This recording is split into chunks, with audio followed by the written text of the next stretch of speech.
yesterday in the comments, I said to James that I'd do a little quick video on these things here, the input gears for Land Rovers, and why there's so many different types and what was the modification. Well, let's have a look at some because I've got a selection, like a Cadbury selection box down here. But first of all, what was the problem with them, and how come Land Rover never got sued? Well, I don't know. I guess Land Rover's one of those lucky companies. But let's have a look at a typical 28 tooth gear. I've kept this one to show people, so I've got my flashlight here, and see if you can see the problem. Maybe that way. Yeah, there. Can you see all that rust build up there? That's a sure sign that the teeth have gone, because let me turn that on. It's got no way of lubricating the spline, and what you'll get is this. This shaft here, as you can see, has almost gone to a point. The splines have gone completely. So what you'll have when you're driving your Land Rover is this clunking, and eventually it'll strip the splines from here or in here as well. Alright, that's to be avoided. It's not a good thing. So what was the problem?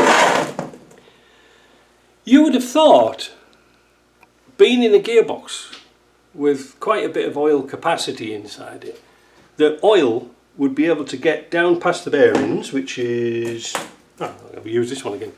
So you would have thought oil would be able to get down onto the bearings and sort of get through here into the shaft.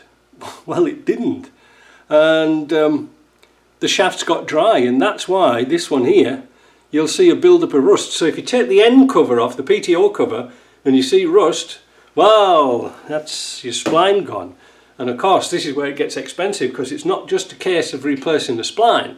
You can't just replace the gear, you've got to replace them as a matching pair. Well, not so much of a matching pair, but good splines with good splines. For example, we've got one here with a good spline. Alright, this one here. But if you put it onto a bad spline gearbox, it seems tight, doesn't it? It seems tight. But eventually it'll transfer that wear onto your gear. Land Rover at first, they knew about this. I'm sure they knew about it. It was a catastrophic failure, because if the spline had sheared off and you're in the middle of nowhere, well, apart from welding, which I've seen done before, welding the shaft onto the end of here, that was the only solution to get you out of trouble. That means also trying to get that shaft out of here when you're in a workshop. Believe me, I've seen it done. You have to burn the end of this off, and it completely knackers up your transfer case, because then it's all full of bits and pieces. You have to strip it all down and clean it all out, make sure all the bits of metal haven't got into the gears. Oh, calamity.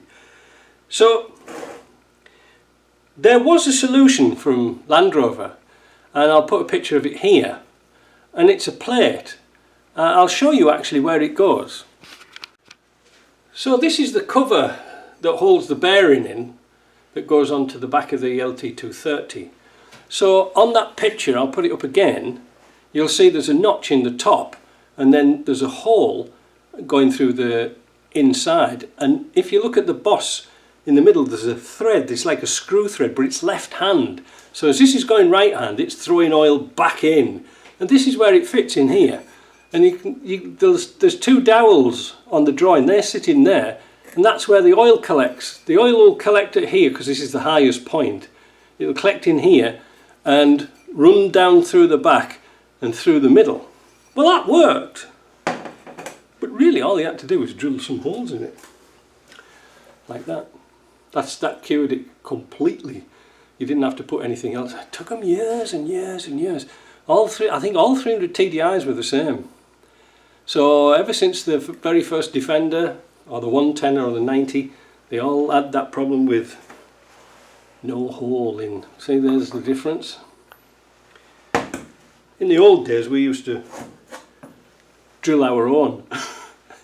But the idea was kind of simple, because obviously as this is spinning round, and there's all oil circulating around your gearbox. When you stop, oil will eventually get through one of these 4 holes. It will drip down onto the shaft, and you don't need all that much oil, but you need some. It's better than it running dry. But so as it's running around, you think, oh, centrifugal force will force all the oil and spray it around. It's when you stop, the oil will go back down in there and oil up that shaft. So let's have a look at some different gears, and let's have a look at the difference, because there is some differences with them and you have to be very careful. These are two 26-inch ones. This one didn't have a hole in, but I machined it, so this one's a replacement. But the bearing width is the same, but notice the PTO drive is completely different. This is an old one. Now I think it was suffix A and B transfer cases that this suffered from, with no holes. There's some of suffix A and B's you can't get the gears. All the rest of them you can get the gears already pre-drilled. So just check on your numbers. These here are 28s splines. Now what's the difference with that one? Nothing. Those two are the same. Oh, well, there you go. Look, you see, there's a 28 spline. That's got no holes in, and that's got the holes in. This is the 28 spline here, but yeah, no, that's another 28 spline like that one. Again, no hole in, so that could go there. So I'm going to throw one of those out because they're no good. This is a 28 spline one, but notice, oh, well, you're over here now, aren't you? So this is a 28 spline one here, but notice there's no PTO takeoff on there. And when you put that next to that one, you can probably see, if I hold the bearing height, this is wider. You know, this is a wider one. This won't fit into here, so just be careful. And of course, it's different numbers of teeth and different patterns. The next one is here. It's 38 teeth. Now this will be from a Land Rover LTQ. It'll be drilled from the factory, but notice how fine the teeth have got, from a 26 to a 38.